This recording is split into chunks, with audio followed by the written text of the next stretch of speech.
Hey, y'all. I'm excited about today's show. We are jumping into the conversation about relationship longevity, and we have a surprise that we are telling you all about that we want you to check out. So join us as we really look at how relationships can last for a long time and what we need to do to get it there because relationships are a moving target. Let's get into it. Thank you for tuning in. We are Tristin and Michael, and you are listening to Fuse Transparent Conversations for Marriage, Family, and Relationships. We invite you to join us as we discuss topics that are thought about but not talked about. So tell your friends and family to check us out.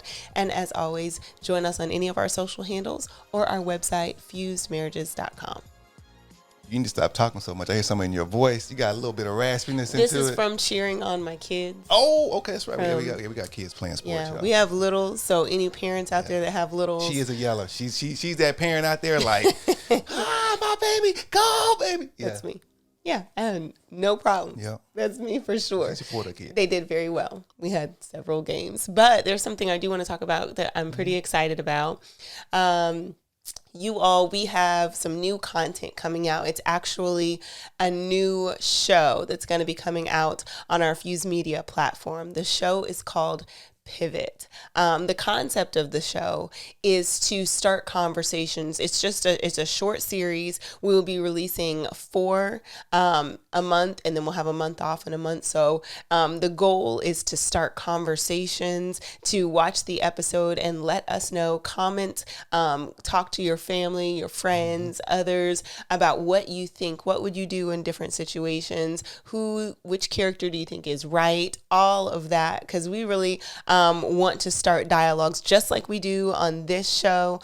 We want to expand it and have multiple conversations looking from different vantage points. And that's where the name Pivot comes from. It's pivoting from one position to see it from another position and seeing where you land in the end. So we're pretty excited about that. That actually drops on February the 6th. So if you're watching this, that is Tuesday, February the 6th will be the first episode, and we'll have 4 in a row, and then we'll take a couple weeks off and come back with the next season. So exciting. Only on YouTube though. So some of y'all may be listening on Apple Podcasts or Spotify this show. So you got to go to YouTube to check it out. Yeah, go to our YouTube, subscribe to our YouTube, and see our other content as we do these video podcasts. But also you'll be able to see all of the other content that we're producing, because we have a couple other things that are coming out. But we really want you to go ahead and check out Pivot, because our goal is really to have impact and to have conversations that really matter. So check out Pivot on February 6th. Okay, exciting. So we want to jump into today's topic. And I'm curious. There's a lot of things that we want to discuss in today, so let me get right to it. So our conversation for today is relationship longevity. It's a moving target. So I think we might have a lot to say about this. So let me toss it over to you. Yeah, I mean, thank you for that. I mean, it's the idea of like, we all want that relationship longevity, right? Mm-hmm. I think nobody goes into a relationship or marriage in particular maybe saying, okay, you know what, it's only going to last 5 years, 10 years, 20 years, whatever, 30 years. Then we want to go the distance. And the idea that it's a moving target came to the mindset. I was actually reading a scripture, and it kind of just sparked some thought. And we're going to use it as a baseline, as a part of the discussion. Okay. And as I get into it, it's just the idea that it's not quite when you fall in love, or at least are trying to build a sustaining relationship. It's like it's here, then it's here, then it's there. And you're always like you're chasing the idea of, okay, where do we fit? Where are you supposed to be going? What are you supposed to be doing? And sometimes we think that's problematic. Like, okay, why they changing, or why is it different now than what it was when we first met? And I'm going to say that's just life, right? Mm-hmm. But like I said, I'm going to start off with a scripture, just as a basis of discussion.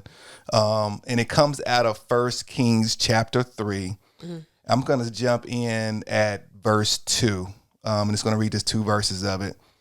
The people, however, were still sacrificing at the high places because a temple had not been built for the name of the Lord.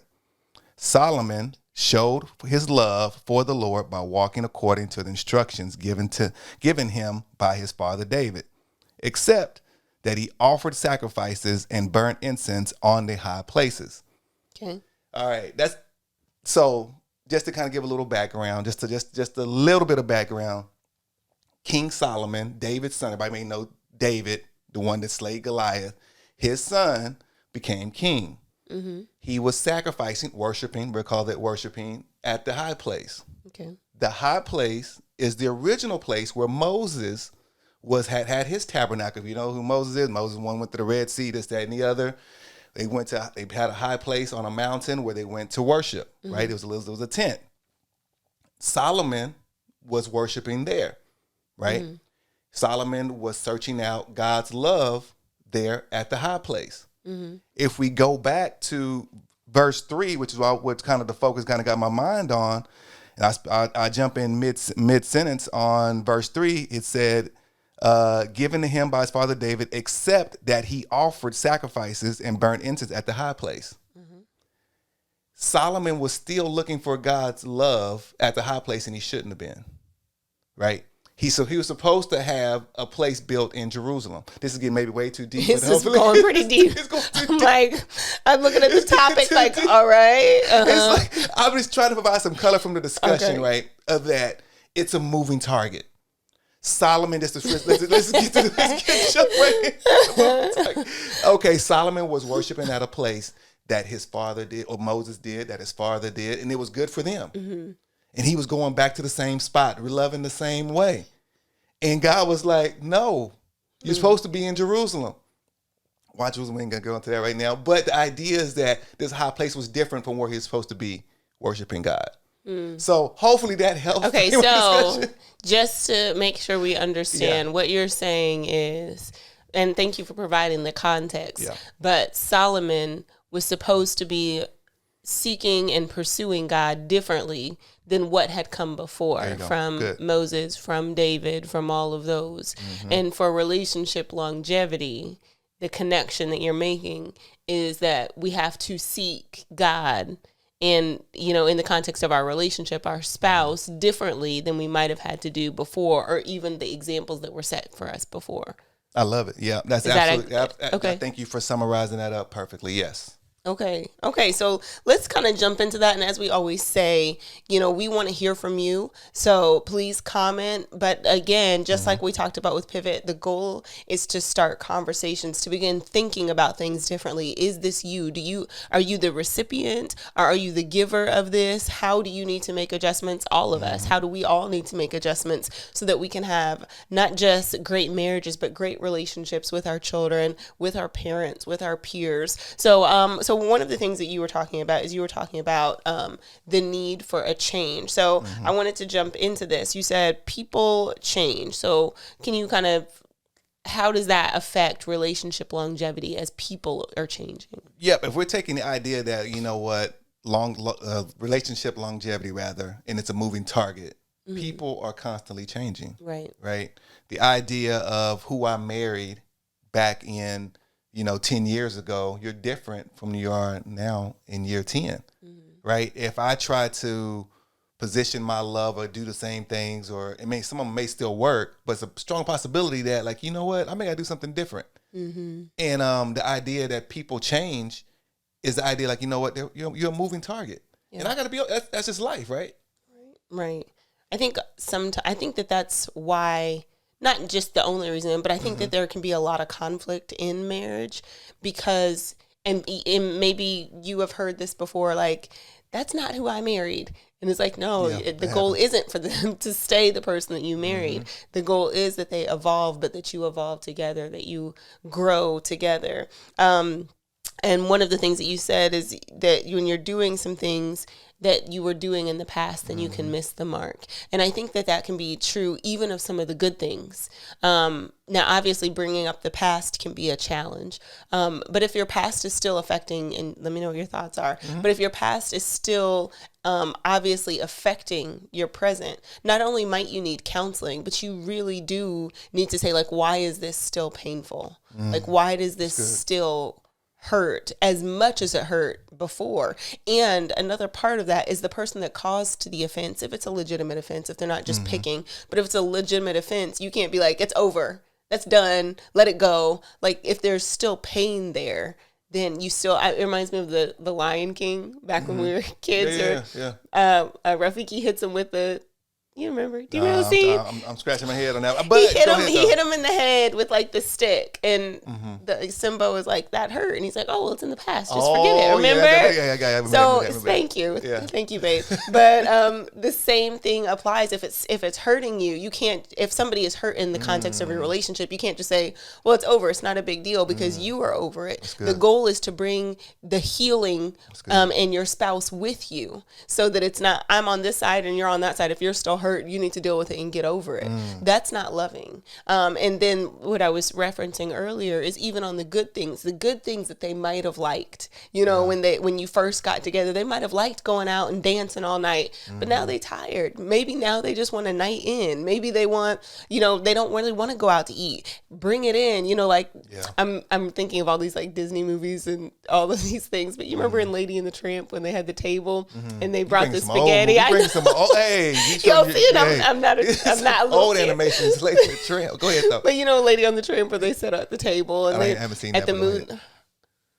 I've heard about, I haven't seen it. Go ahead though. Okay. I'm with you. Well, there's a scene where they're sitting and they covered a box with like a picnic tablecloth and the moon was up and they were just eating the spaghetti. Like, you can be creative and have set up a table in your living room and order the food. Like, if your cooking is not your thing, we got to eat. So just order and put it on a nice plate. And, there are different things that you can do that might not be the same as it was when you first got together, but ensuring that you are both still enjoying the relationship and you're growing together in the seasons that you are, and still finding ways to laugh and have fun and be romanced. And, all of that is still important, even if it evolves. So there's nice ways to say it, but don't get upset when your spouse no longer responds to the stimuli that was in the beginning, when the flowers don't really do it anymore. Now there's something more. Now it might be acts of service. Now it just might be quality time, just sitting talking about something that isn't kids, business, and work. What does that look like? So that's just another kind of, I guess, my examples of when people change, how important it is for people to. I got a real practical one. That people change and maybe people can connect with. If, let's say 4 years ago, well, maybe less than that, maybe 3 years ago, if you would have bought me something real simple, we wanted to do something real nice, which say a box of cornflakes, that would have been an amazing gift for me. I love to put ED on it. I love cornflakes, right? I've never seen it. And there's a picture out there. I bought at one point maybe 20 boxes at one time because they were on sale for like $1.99, whatever. Maybe Facebook somewhere. It's out there somewhere. Anyway, our pantry was full of cornflakes. Like a whole wall of cornflakes. It was crazy. That's how much I love cornflakes. But if you did that today, I'd be like, why are you doing that? Because I no longer eat cornflakes anymore. And to me, that's a real practical, connected example. Like, I've changed from that. If you kind of go back to my old self 3 or 4 years ago and gonna love me that way, I'm gonna fix Michael up and get him 6 boxes of cornflakes, put in the pantry. I'm like, I'm sorry, why are you okay? Thank you, but no thank you. Yeah. And I think when people don't evolve together, one can feel unappreciated because they're still trying to make you happy, but they're trying to make the old you happy, the person that they remember. And I think that it's important to have consistent dialogue with your partner about how they're changing, what they're thinking, observing and studying your spouse like you did when you were dating. I remember a pastor once said that I married my spouse to date them. I got with them so that I could date them, so that I could be part of their daily evolution. I love that. So I think that is a great example of how somebody can change, and you might miss it if you're not paying attention. Love it.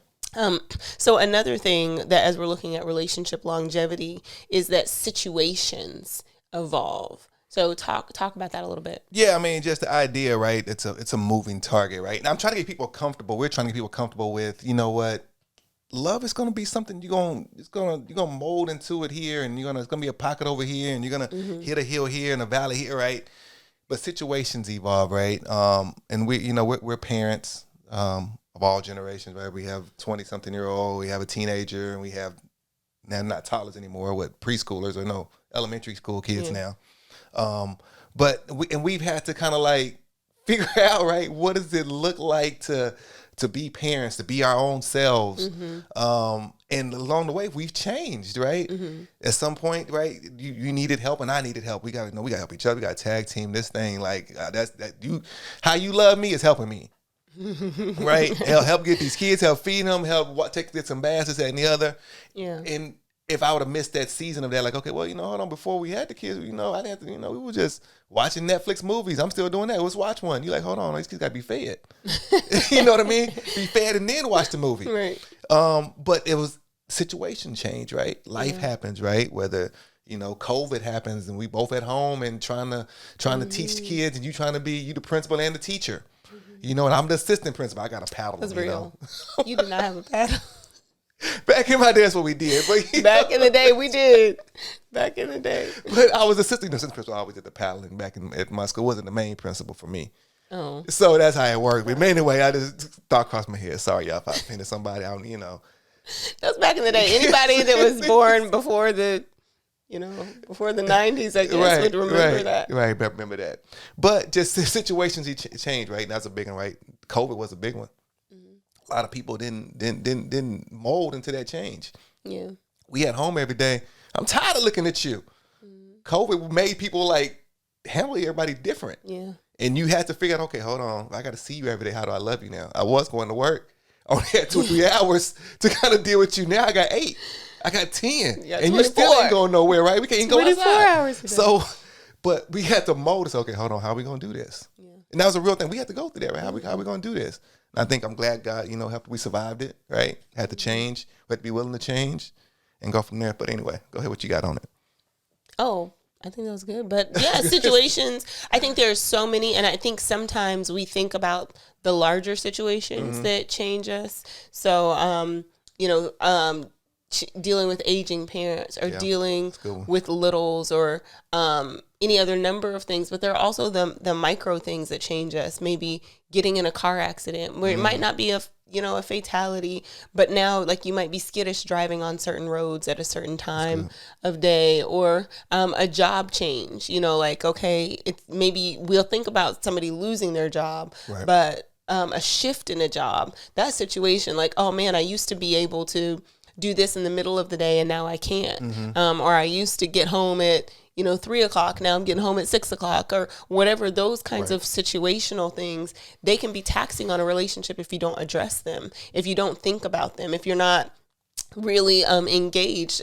There's something financially change. Okay, what does that look like? Even something that is extended family. Hey, I'm gonna send a certain amount of money somewhere because now they are in need, or those kinds of things can cause conflict. And oftentimes, what we have seen is that it's a lot of those little things that add up, that people do not address because they just kind of dismiss it, and then all of a sudden an explosion, all these things are coming out and you're like, wait a minute, right, we ain't never talked about all this. Where's this coming from?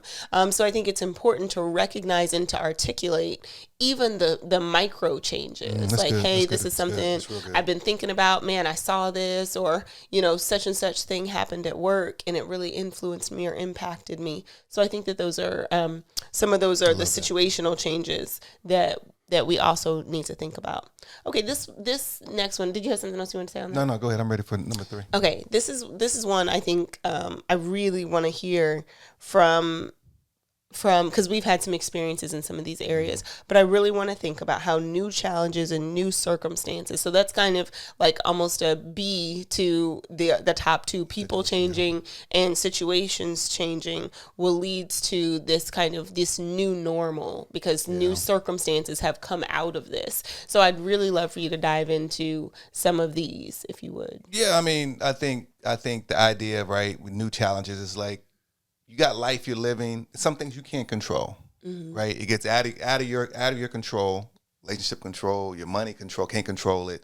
Your choices, you don't have any choice in the matter. It just happens, right? Where that could be a job loss, right? You might not. Well, hopefully, y'all going to work every day and being on time. That wasn't a cause where you got, but something just happens, right? Right. And you get let go, and you got to figure out how do we deal with that, right? How do we mold? We are a one income household. And we're trying to figure out how to balance the budget, right? What the kids don't do now. How do we kind of get through this moment, right? How do I best support maybe you if I'm the one at home? Do I need to be, hold on, I need to be like making sure that, the kids is fed, your bath water ran, whatever have you, right? You said, you like bath water, you're like, oh. But I mean, the little extra that helps, right? If you're burning the stress of the world, right? I got to figure out how do I fit in to make it life a little easier for you, right? And the idea of definitely going like to family loss, right? Where, you know what, death is a part of life. Right, we all experience it at some point or another, and a lot of times people go through death situations and they don't know how to handle their significant other. Which another thing, may not know how to handle their own selves, right? Yeah. The pressure of whatever it happened is just like it's too much. Yeah. But they still got to be a husband, or still got to be a wife, or still got to be a parent, right? Because I don't think any life situation, I know, get me wrong, I'm not being sensitive about it, that it should stop you from your assignment, right? And bad things do happen, and we have to figure out how to navigate them. May not be instant, but ultimately we got to get back to our assignment. My assignment is to be a husband to you. Whatever happens, it should not supersede that. If I'm called to be a parent, I got to always be a parent, regardless of this job or no job. You know what I mean? Or death, or somebody close that I lose, I still got to be a parent to my kids. Yeah. So that's just my advice. And like I said, nobody's perfect in trying to navigate that. I don't think I am or whatsoever, but that is kind of the goal that I try to strive for. Yeah, when you were talking about like the new circumstances, I think, and I loved how you hit on them being so unpredictable, how things can just happen. Right. And I think that it's really important how we negotiate that together. And we, having hard conversations, a lot of people avoid things that are hard for, I think, good reason, because they're hard. But really having those dialogues and asking, and I'm going to take it personally, when your mom passed away, trying to figure out, like, what do you need? Right, how can I serve? How can I help? How can I lighten the load when we're trying to navigate this? And recognizing, okay, how do I tend to my husband? How do I tend to my pain? How do I tend to that of my children? And then all the other things that surround it. And those are the kinds of things that you really have to handle delicately, not just because of it's a passing, but because of how much memory superseded our relationship. Right. And the same with anybody. Like, if a friend passes away, it might not even be a parent. There existed a relationship that didn't include you. Even if you were a friend, they related to that person differently. So negotiating how they're coping, how they're dealing, how they're adjusting is important. And that for me, I'll speak for me, was a process I had to really learn and still do. Still, our daughter still talks about her grandmother, and I'll have to look at my husband and say, okay, how is he thinking about this? How is this affecting him? And for me, recognizing, like, okay, we actually talked about this the other day, but how do I even grieve now? How do I process even now? So there are those things in your life, in all of our lives, where you said death is a part of life. How do we prepare ourselves in any way that we can, emotionally? How much love do we give? I used to be one that, again, this is Tristin, that would be so scared of death that I would want to withhold, thinking that it would be less painful. It's a lot of us. And so that's a hard thing for me to negotiate, because I tend to worry about people. I used to get upset with you when you would leave the house, because he would leave the house and he wouldn't call me, and I'd be like, you know how much 10 minutes. You said you're gonna be 8 minutes. Okay, I'm 2 minutes behind. I'd be like, you know how many things can happen. I'm sorry. I need an update. And so it's real. So recognizing, okay, that's a Tristin thing. That's something I have to grow out of. But in the meantime, he would protect me and say, like, hey, I'm letting you know I'm about 15 minutes behind, about 10 minutes behind, so that I didn't worry. And so that I could be prepared. So how then can we prepare each other? And then when something goes a direction that we don't like, that isn't something that either of us wanted or expected, how then do we care for each other? How then do good. we love each other? And then what do we do moving forward? Because there's the moment, and then there's the moments after the moment that you still check in. And I'm not just talking about death, but I'm talking about any number of things where you still like, hey, I know it's a new job. How you feeling? Are you feeling as confident as you were? Is there anything that I can do? Hey, we know that learning curve is about a month and a half to really get settled. How can I make this thing over here easier while you're transitioning here, or while you're pursuing this new goal? How can I be a good partner? So there's all kinds of directions that you can go when we're talking about challenges arising. I just want to hit on this last thing, and I'd like for you to really speak to it as we kind of close out today's show.